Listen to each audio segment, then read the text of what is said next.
பிரியமானவர்களே, இந்த date time நிகழ்ச்சியை நீங்கள் கவனித்து கொண்டிருக்கீங்க. ஏற்கனவே இந்த வரிசையில் யோவான் சுவிசேஷத்திலிருந்து நாம் கற்று வருகிறோம். யோவான் சுவிசேஷம் புதிய ஏற்பாட்டு வரிசையில் 4வது சுவிசேஷம். அதில் நம்ம 3ஆம் அதிகாரத்தை படித்து கொண்டிருக்கிறோம்.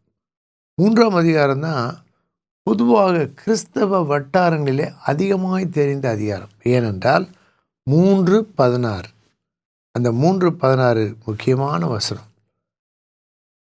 யோவான் 3ல் என்ன இருக்குது, என்ன வசனங்கள் உள்ளடக்கம் என்னன்னு யோசித்து பார்த்தா ஈஸியாக சொல்லிடலாம். நிக்கோதேமு, கடந்த நிகழ்ச்சியில் இயேசு நிக்கோதேமு உரையாடல், அதில் நிக்கோதேமை பற்றி 3 இடம் வருது.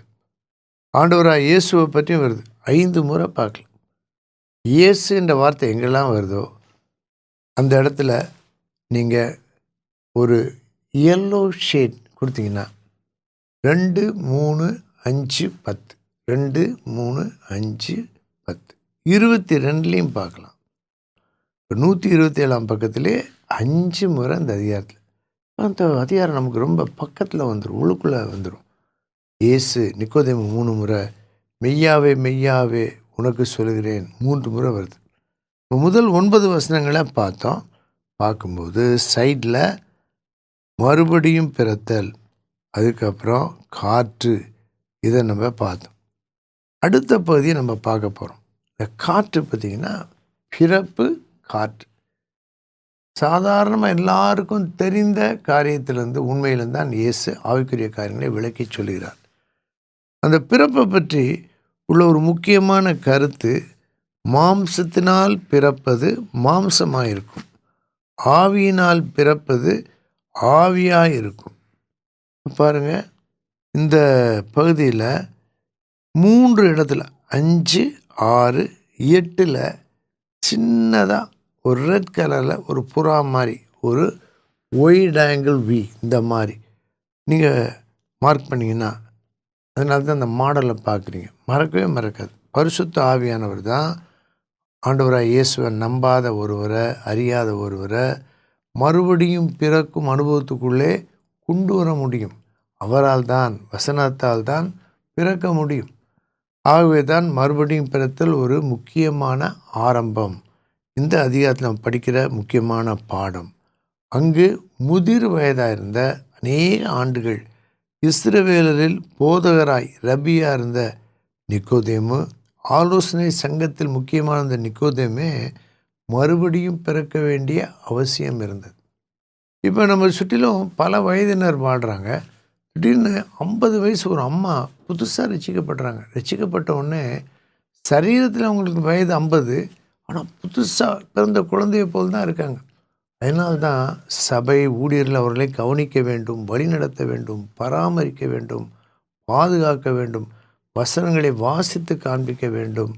அவர்கள் பிரசங்கெல்லாம் கேட்கலாம், நல்ல சபைக்கு போகலாம். ஆனால் ஒரு தாய் குழந்தைக்கு கவனிப்பது போல கவனித்தா நல்ல விசுவாசியாக அவங்க வளருவாங்க. அதுக்கப்புறம் அவங்க 10 வருஷம் இருந்தாலும் 20 வருஷம் இருந்தாலும். அதே மாதிரி 60 வயசுக்கு அப்புறம் ஒரு அரசாங்க சேவைன்னு வைத்துக்கொள்வோம், பணியிலேருந்து ஓய்வு பெற்றார்.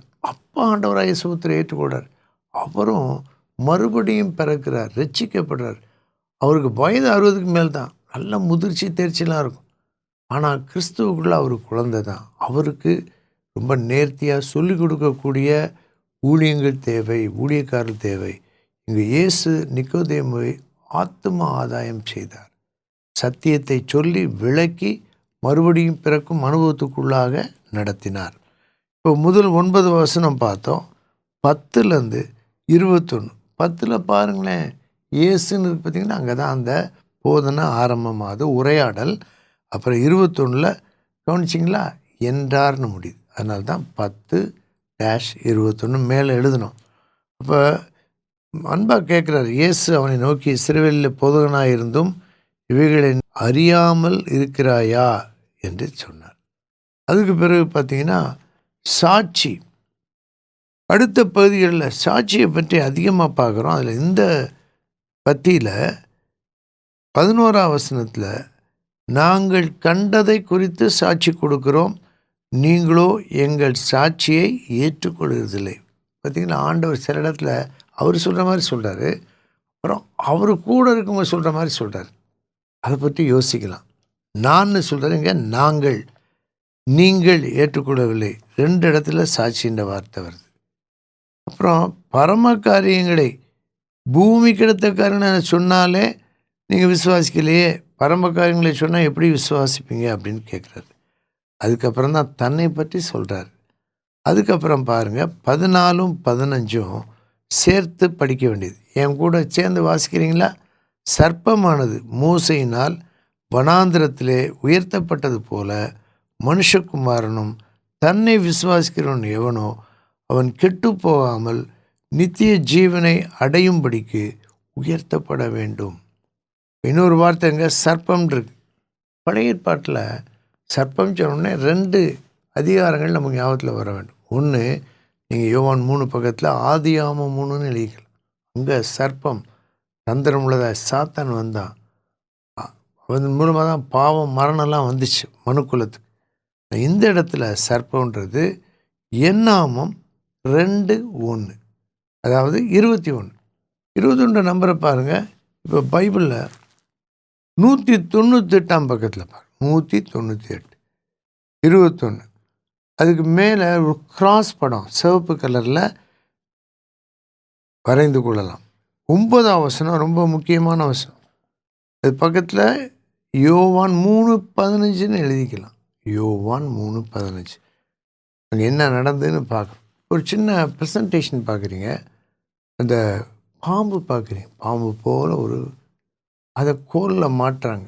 அப்புறம் அது மெதுவாக நகருது. பார்த்தீங்கன்னா 21ல் அந்த 1 கோல் மாதிரி இருக்குது. அது 2 பாருங்கள், பாம்பை மேலே மாட்டி விடுற மாதிரி பெங்குல சர்ப்பம். அதை போல் இயேசு சிலுவையில் அவர் உயர்த்தப்பட்டார். இந்த வசனம் எனக்கு ரொம்ப முக்கியமான வசனம்.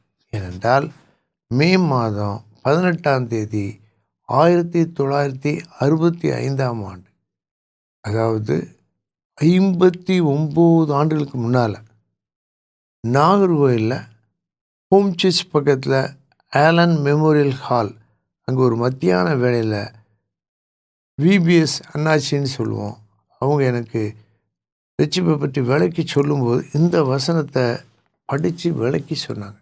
உடனடியாக உணர்த்தப்பட்டேன். எனக்குள்ள விசுவாசம் உருவானது. முதல்ல பாவ உணர்வு அதிகமாக அழுதேன். இந்த சமயத்தில் இந்த வசனத்தை சொல்லி இயேசு என்ன செய்திருக்கார், இயேசு விசுவாசத்தை என்ன நடக்கும், உடனடியாக அந்த பாரமெல்லாம் போய் ஆண்டவராய் இயேசு உள்ளத்திலே வந்தார். எனக்காக, என்னுடைய பாவங்களுக்காக, எனக்கு பதிலாக சிலுவையிலே பாடுபட்டு ரத்தம் சிந்தி மரித்தார். எனக்கு இந்த வசனம் ரொம்ப முக்கியம். நான் அந்த டேட்டை கூட என்னுடைய பைபிளில் எழுதி வைத்திருக்கிறேன். நீங்கள் கூட ஏதாவது ஒரு வசனம் உங்களுக்கு பிரயோஜனம் இருந்தால் அன்றைய தேதியை குறித்து கொள்ளலாம். இங்கே என்னாமல் 21:9 இந்த மாதிரி தான் நம்ம பைபிளை படிக்கணும்.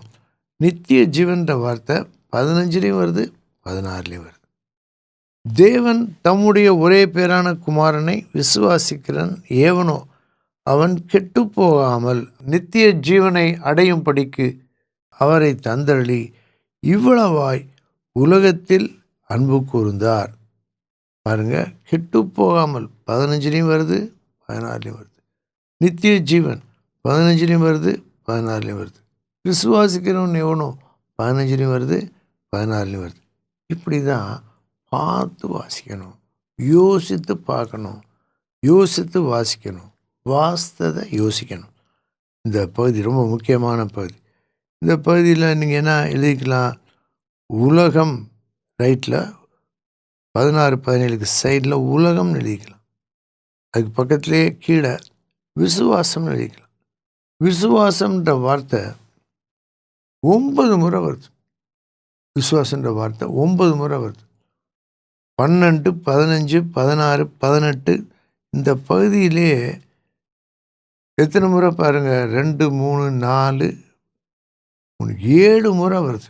36வது வசனம் கடைசி வசனத்தில் 2 முறை வருது. அப்போ இந்த பேஜை நீங்கள் பார்க்கும்போது 3ஆம் அதிகாரத்தில் மறுபடியும் பிறத்தல், காற்று, அதுக்கப்புறம் சர்ப்பம், அதுக்கப்புறம் விசுவாசம், ஒளியும் இருளும், ஒளியும் இருளும். இதை எழுதிட்டிங்கன்னா அது உங்கள் பைபிளே ஒரு ஸ்டடி பைபிள் போல் நோட்ஸோடு இருக்கும். அதனால தான் இதை நம்ம படிக்கிறோம். 14, 15 பார்க்கலாம். 16, 17 சேர்த்து ஒரு 4, 5 வாசிக்கலாம். ஒரு வசனம் நல்லா இருந்த உடனே கோடு போட்டு அப்படியே போயிடக்கூடாது. நிறுத்தணும். கோடு போட்டால் நில்லுன்னு அர்த்தம்.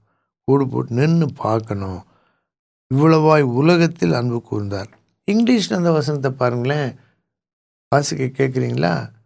இப்போ பாருங்கள், அந்த வசனத்தை ஒரு வேறு ஃபார்மில் பார்க்கலாம். காஸ்பல் இருக்குது பார்த்தீங்களா? இது உங்களுக்கு பிடிக்குதா? வாட்ஸ்அப்பில் உடனே தனியாக உங்களுக்கு அனுப்பி தரலாம். நீங்கள் ப்ளீஸ் சென்ட் காஸ்பல் ஜான் 3:16. லேசா பிள்ளைகள்லாம் இங்கிலீஷ் மீடியத்தான படிக்கிறாங்க. அவங்களுக்கு இதெல்லாம் ரொம்ப பிடிக்கும். ரொம்ப ஈஸியாக புரிஞ்சுக்குவாங்க. அப்புறம் 18லையும் பாருங்கள், விசுவாசன்ற வார்த்தை 3 முறை வருது 18. அவன் இந்த பகுதியில் விசுவாசத்தை பற்றி வருகிறது. இந்த பக்கத்தை 127ஆம் பக்கத்தில் மனசுக்குள்ளேருந்து மெதுவாக யோசித்து பார்க்கணும். எத்தனை பேர் இருந்தாங்க? 2 பேர். நிக்கோதேமு, இயேசு கிறிஸ்து. நிக்கோதேமு யார்? அவர் ரொம்ப முக்கியமான ஒரு முதிர் வயதானவர். சனகரிம் சங்கத்தில் ஒரு ஆலோசனை கொடுக்கக்கூடியவர். ஆனால் அவர் ரட்சிக்கப்படலை. ஆனால் இயேசுவை சந்திக்கணும்னு விரும்பி அவர்கிட்ட பேசணும், அவர் சொல்கிறத கேட்கணும்னு அந்த காலத்தில் அவரை பற்றி 7ஆம் அதிகாரத்தை நம்ம பார்க்குறோம். இப்போ ஆண்டவராக இயேசு பற்றி அவர் சொல்கிறார். போதவரெலாம் வெறுமனை போதிப்பாங்க. இங்கே இயேசு அற்புதங்களை செய்தார். அவருடைய அற்புதத்தில் பெரிய அற்புதம் என்னென்னா, அவர் பேசும்போது உபதேசிக்கும்போது மக்கள் மாறுகிறார். இந்த மாற்றத்தை மத மாற்றம் என்று ரொம்ப தவறாக நினைக்கிறாங்க. மத மாற்றம் இல்லை, ஒரு புது குழந்தை பிறக்கிறது போல் ஒருத்தருடைய வாழ்க்கையில் ஆவிக்குரிய வாழ்க்கை ஆரம்பமாயிருது.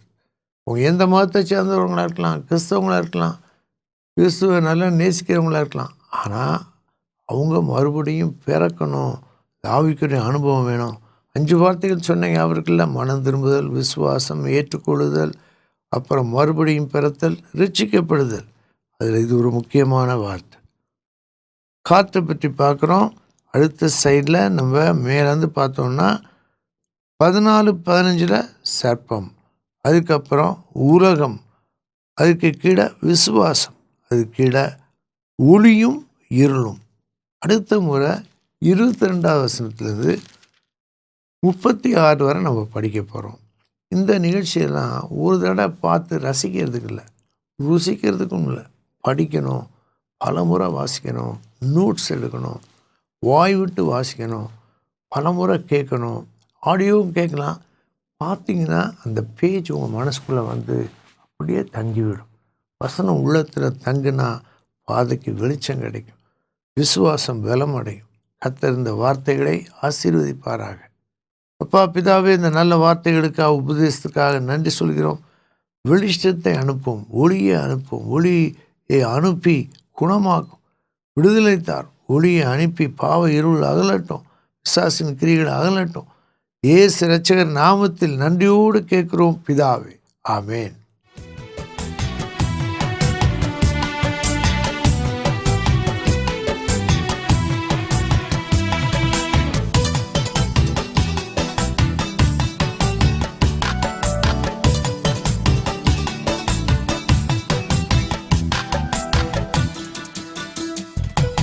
மனந்திரும்பும் பாவிக்கெல்லாம் புகலிடமே, மனதுருகும் தேவனென்றன் மறைவிடமே.